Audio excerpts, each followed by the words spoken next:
வேதாகமத்தில் உள்ள யோசேப்பு, தானியேல், சாலமோன் மற்றும் அபிகாயில் ஆகியோரின் விசேஷித்த ஞானம் குறித்தும், இந்த விசேஷித்த ஞானத்தை நாம் எப்படி பெற்றுக்கொள்வது என்பதை பற்றியும் மற்றும் கர்த்தரின் ஞானம் நம்முடைய வாழ்வில் எப்படி செயல்படும் என்பதை பற்றியும் விரிவாக எழுதப்பட்டுள்ளது.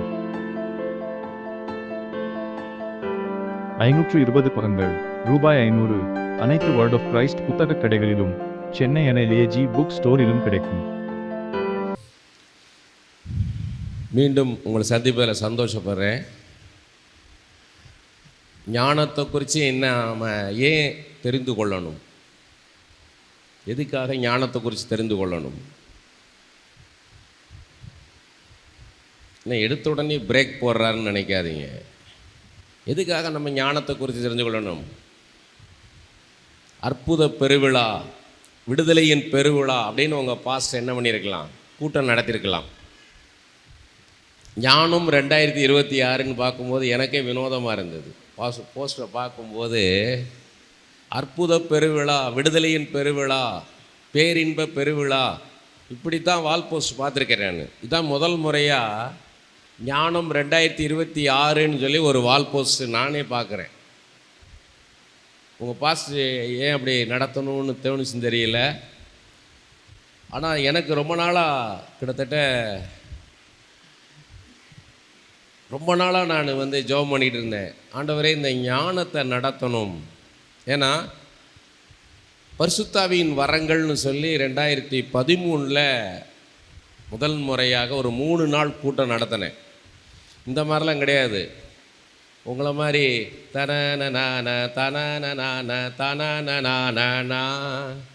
எப்போதும் வரலாம், 10 மணிக்கு வரலாம், 11 மணிக்கு வரலாம், 12க்கு வரலாம், அவர் ஏசு அப்படிலாம் கிடையாது. 8:30 மணிக்கு கதவை மூடிடுவோம். காலையில் 8:30 மணிக்கு எல்லாம் கதவை மூடிடுவாங்க. 8:30 மணிக்கு வந்துட்டு யார் நாட் அலவுடு. 130 பேர் தான். ஆளுக்கு 1000 ரூபா ஃபீஸு. 3 அங்கே சாப்பாடு, காஃபி, டீ, பிஸ்கட், நோட்டு, பேனா எல்லாமே உங்கள் கைக்கு வந்துடும். ரெஸ்ட் ரூம் போகிறது மட்டும் காலையில் ஒரு 15 நிமிஷம், சாயங்காலம் ஒரு 15 நிமிஷம் போயிட்டு வந்துடணும். காலையில் 8:30க்கு தொடங்கினா அந்த ராத்திரி 8:30 மணி வரைக்கும் நடக்கும் கூட்டம். நான் பொய் சொல்லலை, பலிபீடத்தில் நின்று பேசுகிறேன் நான். அப்படி 3 நாள் நடத்தணும். அதை கேமராவில் எடுத்து எடிட் பண்ணி வச்சுருந்தேன். அதுக்கப்புறம் ஒரு 35 பவர் மினிஸ்ட்ரி நடத்திட்டேன் நான். 2014 ஃபாதர் பெர்க்மன்ஸ் ஜெபத்தோட்டத்தில் நடத்தினார். இதே மாதிரி கேமராவில் எடுத்தாங்க. பாஸ்டர் ஜோசப் போலச்சந்திரன் அவர் சர்ச்சில் நடத்தினார். இதே மாதிரி கேமராவில் எடுத்தாங்க. ரத்னம்பால் நடத்தினார், பாஸ்டர் ரத்னம்பால். ஆனால் அது எதுவுமே நான் யூடியூப்பில் போடலை. அந்த 2013 எடுத்ததை நான் 2016 ஆண்டவர் அது யூடியூப்பில் போடுனார். இன்றைக்கி வரைக்கும் அது அநேகருக்கு பிரயோஜனமாக இருக்குது. இன்றைக்கி வரைக்கும் உலகம் முழுக்க அதை பார்த்துட்டு அதனால் உருவானவங்க நிறைய பேர், நிறைய ஊழியக்காரங்க உருவாயிட்டாங்க. நான் வெளிநாட்டிலையும் போய் எடுத்துட்டேன். நான் பஹ்ரைன் தேசத்தில் போய் எடுத்தேன். போன வருஷம் அஜ்மானில் போய் எடுத்தேன். ஸ்ரீலங்காவில் போய் எடுத்தோம். ஆனால் டிசிப்ளின் வேணும். உங்களுக்குள்ள ஒரு டிசிப்ளின் வேணும். உங்களுக்கே ஒரு செல்ஃப் டிசிப்ளின் வேணும். சுய கட்டுப்பாடு வேணும். இத்தனை மணிக்கு இங்கே இருக்கணும் அப்படின்ற ஒரு பிளான் உங்களுக்குள்ளே இருக்கணும். என் வாழ்க்கை இப்படி இருக்கணும், அப்படி உங்களுக்குள்ள ஒரு டிசிப்ளின் இருக்கணும். காலையில் இத்தனை மணிக்கு எந்திரிக்கணும், இத்தனை மணிக்கு ஜெபம் பண்ணணும், இத்தனை மணிக்கு பைபிள் படிக்கணும், இவ்வளவு நேரம் ஜெபம் பண்ணணும், இவ்வளவு நேரம் பைபிள் படிக்கணும், இத்தனை மணிக்கு குளிக்கணும், இத்தனை மணிக்கு ட்ரெஸ் பண்ணணும், இத்தனை மணிக்கு வேலைக்கு போகணுன்ற ஒரு செல்ஃப் டிசிப்ளின் இருக்கணும். இன்றைக்கி எனக்கு 62 வயசு. எவ்வளோ நாளைக்கு நான் அந்த பலனோடு இருப்பேன்னு தெரியாது. ஆனால் இன்றைக்கும் நான் 18 வயசில் எப்படி இருந்தோன்னா அப்படி தான் இன்றைக்கி நான் டிசிப்ளினாக இருந்துகிட்டு இருக்கேன். நான் என் வயசை நினச்சி பார்க்குறதே கிடையாது. தைரியமாக நான் வயசு சொல்லுவேன். நிறைய பேர் வயசு சொல்கிறதுக்கு பயப்படுவாங்க, எங்கே இருக்கிற மாதிரி காமிச்சுக்குவாங்க. அப்படிலாம் நான் காமிக்க மாட்டேன். ஏன்னா இறுக்கி பிடிச்ச மாதிரிலாம் அப்படி சட்டை போட்டு, டிஷர்ட்டை போட்டு, ஜீன்ஸை போட்டுக்கிட்டு என் வயசை குறைச்செல்லாம் நான் காமிக்க மாட்டேன். இது கர்த்தர் வாழும் ஆலயம். நான் கர்த்தருடைய சரீரம். நான் என்னை நேசிக்கிறேன். உன்னை நேசிப்பது போல பிறனியும் நேசின்னு நான் சொல்லி கொடுத்தார். உன்னை நேசி நீ. இல்லை அந்த நடிகர் எவ்வளோ சுகப்பாக இருக்கார், அந்த நடிகர் எவ்வளோ உயரமாக இருக்கார், அவர் எப்படி கோட்டு சுட்டு போடுறார்? என்னை நன்றாக படைத்திருக்கிறார் என் கர்த்தர். ஒரு ரோஜா பூக்கு என்ன வாசமோ, ஒரு மல்லிகைப்பூக்கு என்ன வாசமோ, ஒரு பிச்சி பூக்கு என்ன வாசமோ, அப்படி போல எனக்கு ஒரு வாசத்தை என் கர்த்தர் கொடுத்திருக்கிறார். எனக்குள்ள ஆண்டவர் இருக்கிறார். அவர் என்னை எத்தனை மணிக்கு வர சொல்றாரு? இங்க எளிமையா இருந்து பழகுங்க.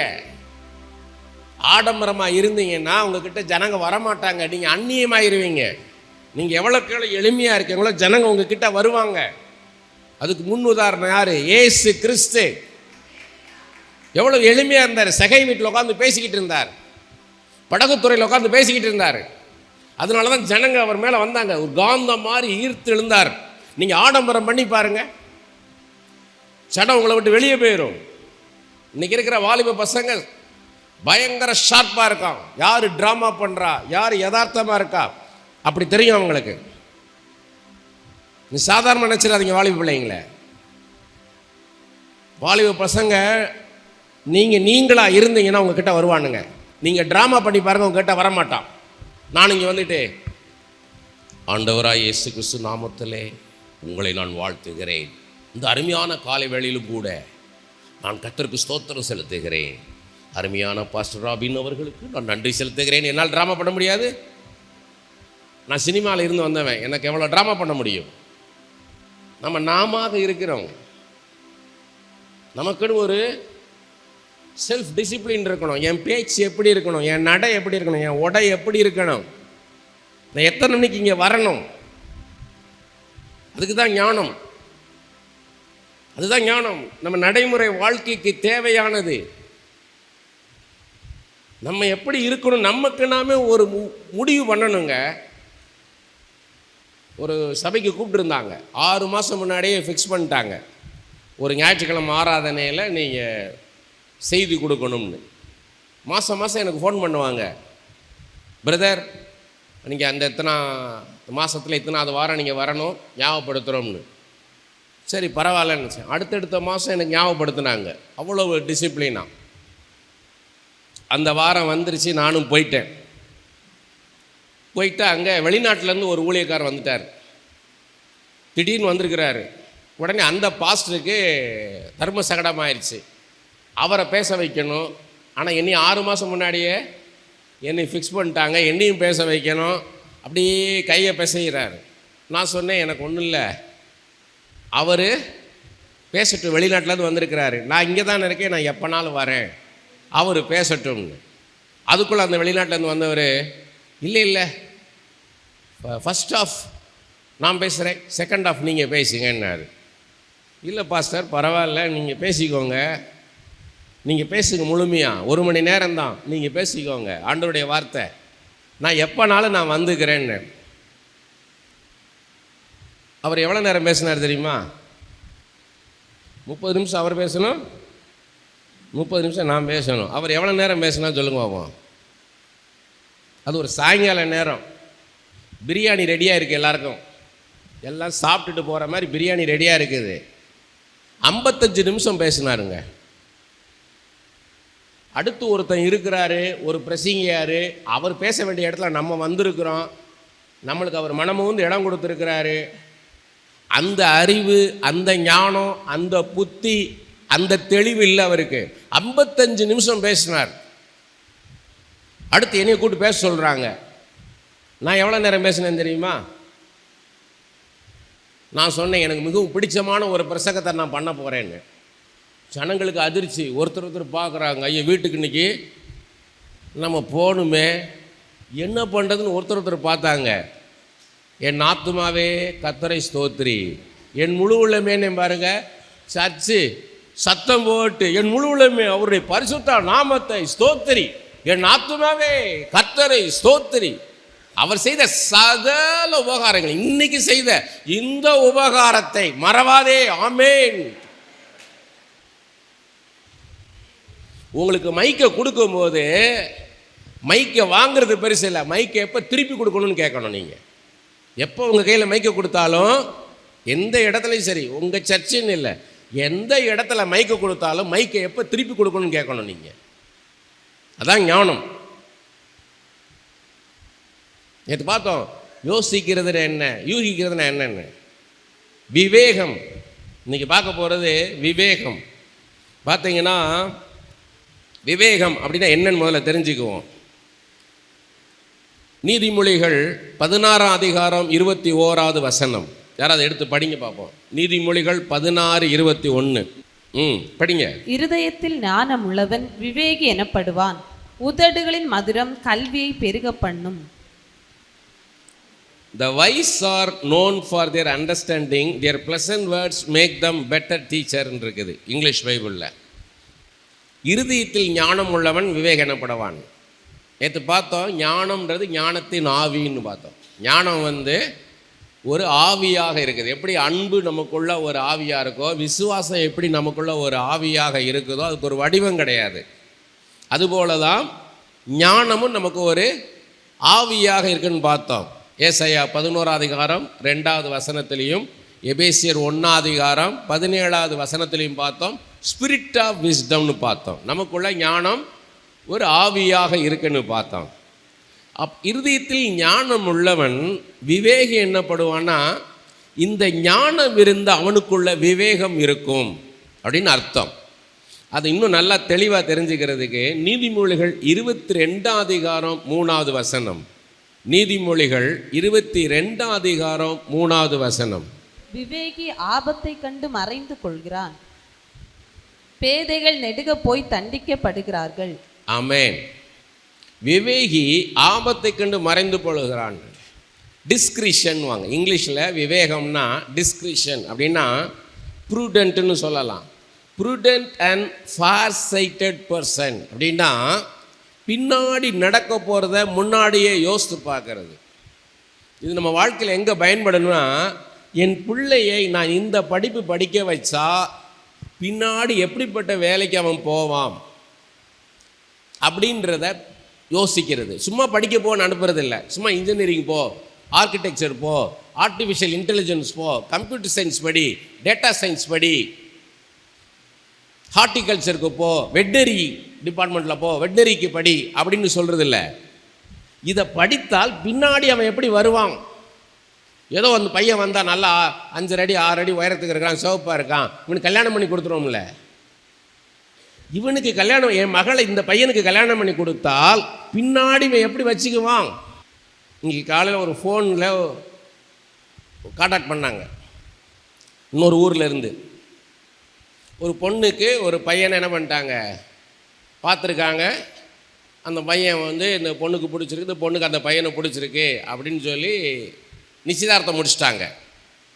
முடித்து 1.25 வருஷம் ஆகுது. அந்த பையன் ஒரு பிடி கொடுக்க மாட்டேங்கிறான். இந்த பொண்ணு கூட ஒரு அன்பாக 2 வார்த்தை பேச மாட்டேங்கிறான். இந்த பொண்ணு அன்புக்காக ஏங்குது.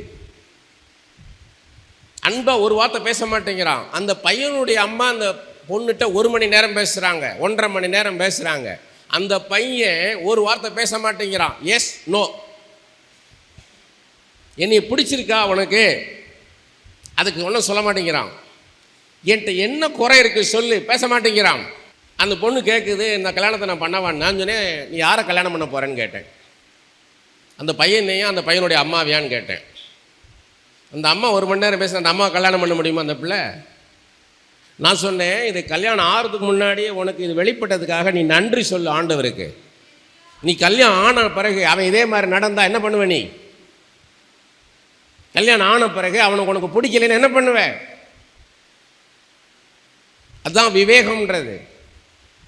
பின்னாடி நடக்க போகிறது என்ன பண்ணணும், முன்னாடி யோசிக்கணும். இந்த படிப்பு என் பிள்ளை படித்தா ஆர்வமாக படிப்பானா, படிப்பாளா, முழு ஈடுபாட்டோடு இன்வால்மெண்ட்டோட படிப்பாளா, அவளுடைய டேஸ்ட் என்ன, உங்கள் பையனுடைய டேஸ்ட் என்ன, அவனுடைய நோக்கம் என்ன, அவனுடைய தரிசனம் என்ன, அவன் என்னவா இருக்க விரும்புகிறான், அதை யோசிக்கணும். ஒரு 2 வருஷம் முன்னாடி பெங்களூர் பட்டணத்துக்கு ஊழியம் பண்ணுறதுக்காக போயிருந்தேன். இந்த +2 படித்த பசங்க எல்லாம் வரவும் போகிறான்.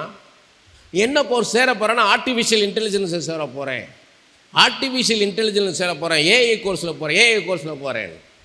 சரி, ஆர்டிஃபிஷியல் இன்டெலிஜென்ஸில் சேர போகிறா, அது என்னன்னு தெரியுமானா தெரியலை. அந்த ஆர்டிஃபிஷியல் இன்டெலிஜென்ஸ்னா என்னப்பானா ஒரு வேலைக்கும் தெரியலை.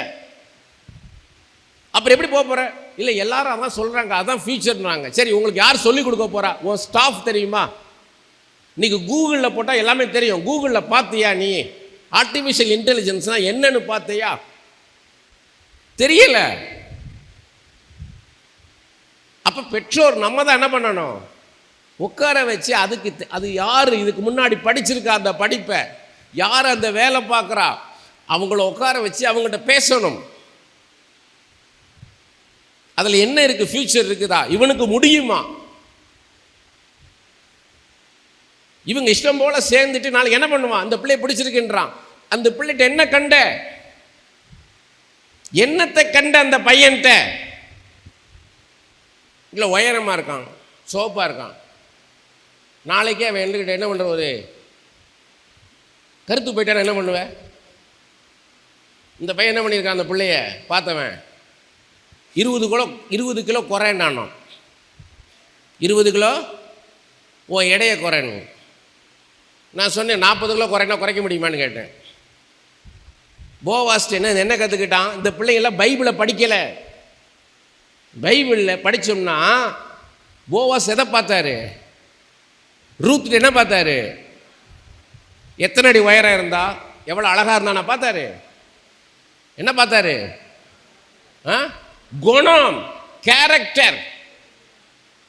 உன் முந்தின நற்குணத்தை காட்டிலும் உன் பிந்தின நற்குணம் மேலானது.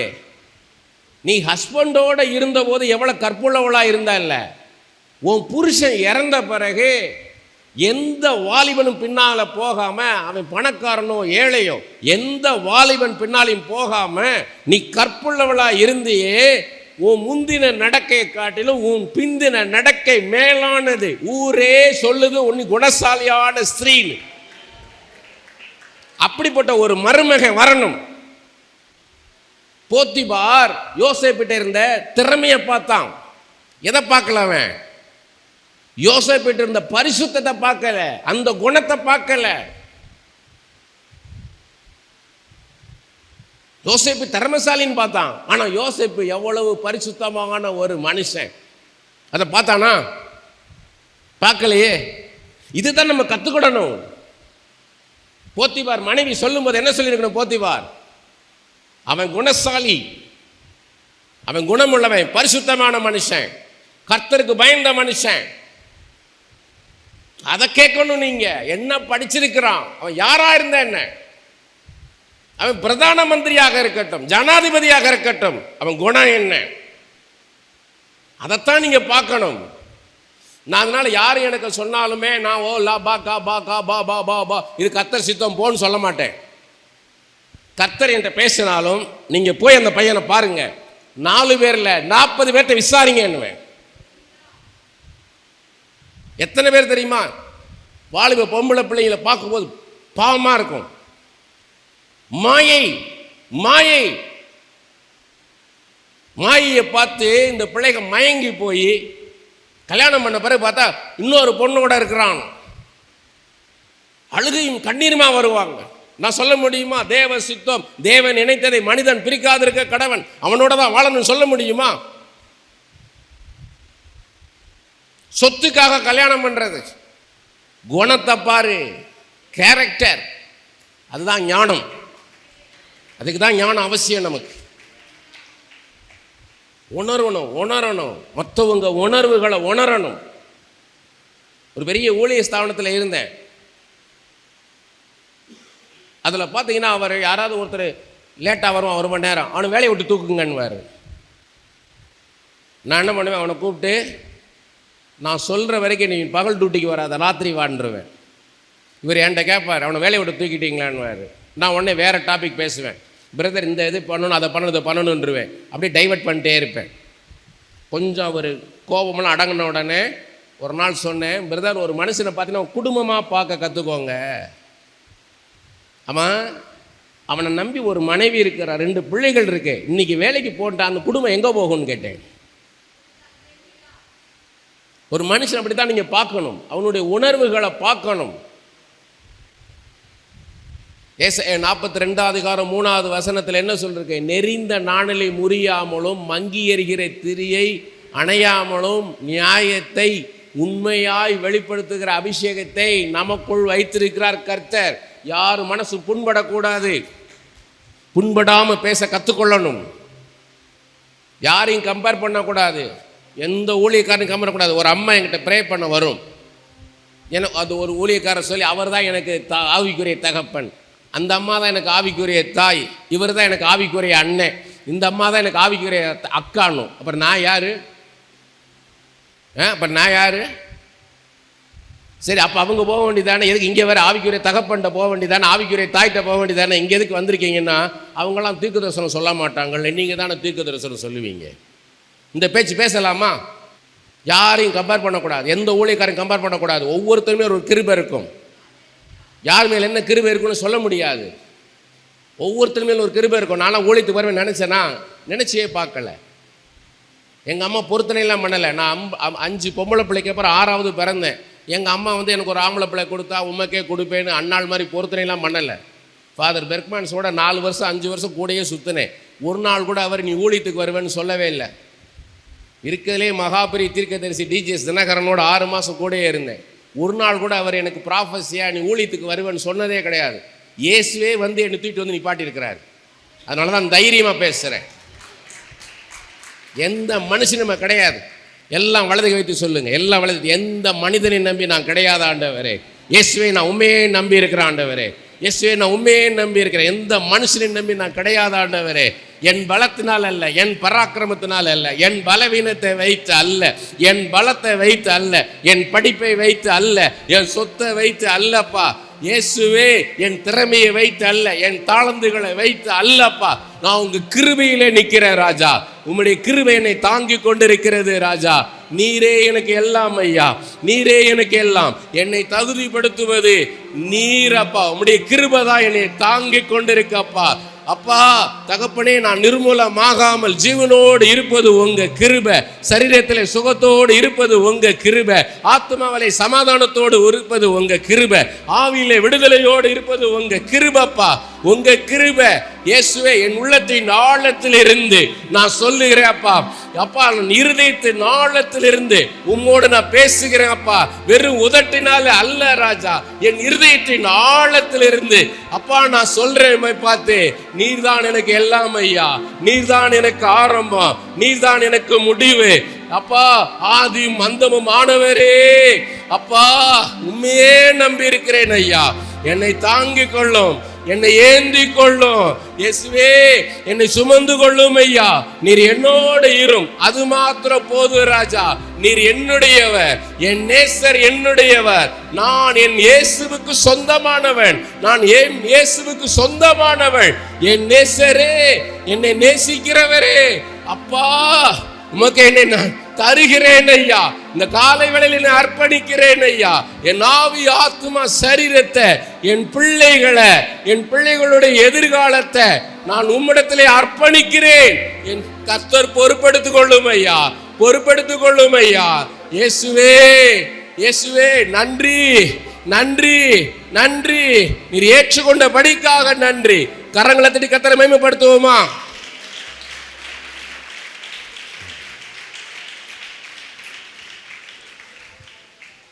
யோசிக்கணும், எத்தனை மணிக்கு சர்ச்சில் இருக்கணும்? சர்ச்சில் 10:30 மணிக்கு இருக்கணும்னா நான் வீட்டிலிருந்து நடந்து போனால் எவ்வளோ நேரம் ஆகும்? அப்போ நான் வீட்டில் என்னெல்லாம் வேலை இருக்குது, இந்த வேலைகளெல்லாம் எத்தனை மணிக்கு முடித்தா நான் கிளம்பி போக முடியும்? என் பிள்ளைகளை எத்தனை மணிக்கு நான் ஸ்கூலுக்கு அனுப்பணும்? ஸ்கூலுக்கு அனுப்பின பிறகு எனக்கு என்னெல்லாம் வேலைகள் இருக்குது, இதெல்லாம் எப்போ முடித்தா நான் போக முடியும்? இதெல்லாம் பிளான் பண்ணணும். இதெல்லாம் என்ன பண்ணணும்? பிளான் பண்ணணும். பிள்ளைகளை குறித்த எதிர்காலத்தை பிளான் பண்ணணும். பிள்ளைகளோடு உட்காந்து பேசணும். எப்போ பார்த்தாலும் வேலை வேலை வேலைன்னு இருக்கக்கூடாது. எப்போ பார்த்தாலும் கத்திரிக்காய் வெட்டிக்கிட்டு, வெண்டைக்காய் வெட்டிக்கிட்டு, பீன்ஸை வெட்டிக்கிட்டு, அவியல் பண்ணிக்கிட்டு, மீனை போட்டுக்கிட்டு மீன் குழம்பு வைக்கிறேன், மீனை வறுத்து வைக்கிறேன், பொரிச்சு வைக்கிறேன், குழம்புல போட்டு வைக்கிறேன், இப்படியே இருக்கக்கூடாது. பிள்ளைகளோடு இருக்க வேண்டிய நேரத்தில் பிள்ளைகளோடு இருக்கணும். லேட் நைட்டில் என்ன பண்ணக்கூடாது? பிள்ளைகளை கூப்பிட்டு ஜெபம் பண்ணலாம் வான்னு கூப்பிடக்கூடாது. பிள்ளைகளை தொந்தரவு பண்ணக்கூடாது. பிள்ளைகள் உங்கள் பக்தி தான், ஆனால் ஞானம் உள்ள பக்தியாக இருக்கணும். பக்தியாக இருக்க என்ன பண்ணக்கூடாது, நீங்கள் அவங்க நேரத்தை அவங்க உணர்வுகளை நீங்கள் கன்சிடர் பண்ணணும். என் பிள்ளை எப்போ ஃப்ரெஷ்ஷாக இருப்பான்னு பார்த்து அந்த ஃப்ரெஷ்ஷாக இருக்க நேரத்தில் ஜெபம் பண்ணணும். பிள்ளைகளுக்கு ஜெபிக்க கற்றுக் கொடுக்கணும். அதான் விவேகம். பின்னாடி அந்த பிள்ளைகள் எப்படி இருக்கணுன்றத முன்னாடி என்ன பண்ணணும், நீங்கள் தீர்மானிக்கணும். நீங்கள் முன்மாதிரியாக நடக்கணும். பாருங்கள், நீதிமொழிகள் 14 அதிகாரம் 35வது வசனம். நீதிமொழிகள் 14 அதிகாரம் 35வது வசனம். ராஜாவின் தயை விவேகமுள்ள பணிவிடைக்காரன் மேல் இருக்கும், அவனுடைய கோபமோ லெச்சை உண்டாக்குகிறவன் மேல் இருக்கும். ஆமென். ராஜாவின் தயை விவேகமுள்ள பணிவிடைக்காரன் மேல் இருக்கும். இப்போ நீங்கள் ஒரு இடத்துல டிரைவராக இருக்கீங்க, கார் டிரைவராக இருக்கிறீங்க, வேலை பார்க்குறீங்க, இல்லை இன்னொரு இடத்துல ஒரு ஆஃபீஸில் வேலை பார்க்குறீங்க. உங்கள் மேலே இருக்கிற ஆஃபீஸை சொல்கிறாரு, ஒரு காரியத்தை நம்ம அப்படி போயிடுவோம், அங்கே போயிடுவோம், இங்கே போயிடுவோம்ன்றாரு. இங்கே இருந்து களியக்காவில் போயிட்டு, மார்த்தாண்டம் போயிட்டு, கன்னியாகுமரிக்கு போயிட்டு, அதை ஆரல்வாய் மொழி போயிட்டு அப்படி வந்துடுவோம்ன்றார். அப்போ நீங்கள் என்ன பண்ணணும்னா, அவர்கிட்ட மெதுவாக எப்போ பேசணுன்றது முடிவு பண்ணணும். அதான் விவேகம். எப்போ பேசணும், அவரை நல்லா அமைதியாக தனியாக இருக்கும்போது, நல்ல சந்தோஷமாக இருக்கும்போது, கோபமாக இருக்கும்போது பேசக்கூடாது. சமாதானமாக இருக்கும்போது, ஐயா உங்கள்கிட்ட பேசலாமான்னு கேட்கணும். ஐயா ஒரு விஷயம் உங்கள்கிட்ட பேசலாமா, நம்ம இங்கே போயிட்டு திரும்ப அங்கே போய் திரும்ப இதே இடத்துக்கு வர்றதுக்கு இங்கே போயிட்டு அங்கே போகலாயா அப்படின்னு மெதுவாக சொல்லணும். அப்போ உங்களை நேசிப்பாங்க. அப்போ உங்களை என்ன பண்ணுவாங்க, நேசிப்பாங்க. ஏன் தெரியுமா, 2 காரியம். ஒன்று, விவேகமாக சொல்கிறீங்க, அங்கே போயின்னு இங்கே போனால் அது இங்கே அலையணும், இந்த ரூட்டு போனால் கரெக்டாக இருக்கும் அப்படின்னு நல்ல ஒரு யோசனை சொன்னீங்க, நல்ல ஒரு ஆலோசனை சொன்னீங்கன்னு ஒன்று. அதை விட மேலானது எப்போ பேசணும்னு பார்த்து பேசுகிறீங்க பாருங்கள், அதான் ரொம்ப முக்கியம். மனைவிமார்கள் ஹஸ்பண்ட் எப்போ பேசணும்னு ரொம்ப முக்கியம். பார்ப்போம், அபிகாயிலை குறித்து பார்க்கும்போது ஒரு மனைவின்றவா எப்படி இருக்கணுன்றதை பார்ப்போம்.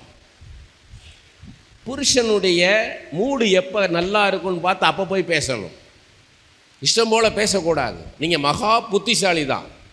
நேற்று சாயங்காலம் நான் சொன்ன மாதிரி உங்களுக்கு இடது பக்க மூளையும் வேலை பார்க்கும், வலது பக்க மூளையும் வேலை பார்க்கும்.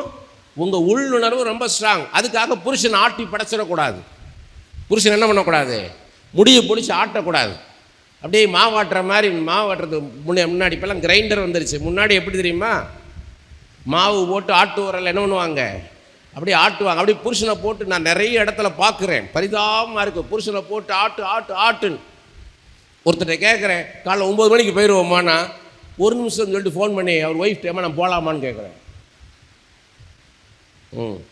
எப்படி இருக்கும் கேளுங்க. இந்த நாய்க்கு செயின் போடுவாங்க பார்த்துருக்கீங்களா, வாக்கிங் கூட்டு போவாங்க, அந்த நாய் செயினை பிடிச்சிக்கிட்டே போவாங்க. அது மாதிரி இந்த செல்ஃபோன் நாய் செயின் மாதிரி ஆகிப்போச்சு. இந்த புருஷன் பொடி எங்கே இருக்கு, புருஷன் பொடி எங்கே இருக்கு? நிறைய பேருக்கு ப்ராஃபஸியாக வருதோ, அமைதியாக இருக்கிறத பார்த்தா எனக்கு எல்லாம் வலது கை வச்சு சொல்லுங்கள். மனைவிமார்கள்லாம் வலது கை வச்சு சொல்லுங்கள். மனைவிமார்கள் யாரெல்லாம் திருமணம் ஆனீங்களோ கை வச்சு சொல்லுங்கள், என் புருஷனுக்கு நான் அடங்கியிருப்பேன் ஆண்டவரே, என் புருஷனுக்கு நான் அடங்கியிருப்பேன், என் புருஷனை நான் ஆட்டி வைக்க மாட்டேன்ப்பா, ஆட்டு உரலை மாதிரி ஆட்ட மாட்டேன் ஆண்டவரேன்னு சொல்லிங்க. ஆமே, கர்த்தருடைய பிரமாணங்க அது. இப்போ நீ கேட்டேன் என்ன எவ்வளோ காசு இருக்கு எனக்கு தெரியாது, கர்த்தருடைய நாமம் பயன்படுத்த சொல்கிறேன். எனக்கு வர காணிக்கையில் என் மனைவி கையில் கொடுத்துருவேன். ஏன்னா எனக்கு அந்த கணக்கு வழக்கெல்லாம் ஒத்து வராது. நான் அந்த கணக்கு வழக்கு பார்த்துட்டேன், நான் பைபிள் படிக்க முடியாது, நான் ஆண்டோட்ட உட்காந்து ப்ரே பண்ண முடியாது. எல்லாமே மனைவி தான் பார்த்துக்குவா. ஆனால் யார் என்ன கேட்டாலும் 5 பைசா செலவு பண்ணாலும் என்கிட்ட கேட்காம செய்ய மாட்டான். எனக்கு தெரியாமல் 5 பைசா கொடுக்கவும் மாட்டான், வாங்கவும் மாட்டான். என்கிட்ட கேட்பா எதுனாலும், இந்த காரியத்துக்காக நான் வாங்கலாமா, இவ்வளவு காணிக்க நான் கொடுக்கலாமா, இதுக்கு இவ்வளோ செலவழிக்கலாமா அப்படின்னு என்கிட்ட கேட்பா. அப்படி தான் இருக்கணும் மனைவிமார்கள், அடங்கி இருக்கணும். சாந்தமும் அமைதியிலுள்ள ஆவிதான் உங்களுக்கு அலங்காரமாக இருக்கணும். அதான் நெக்லஸ் உங்களுக்கு. அமைதியாக இருக்கணும். யாரு குடும்பத்துக்கு தலைவர்? இயேசு தான் குடும்பத்துக்கு தலைவர்.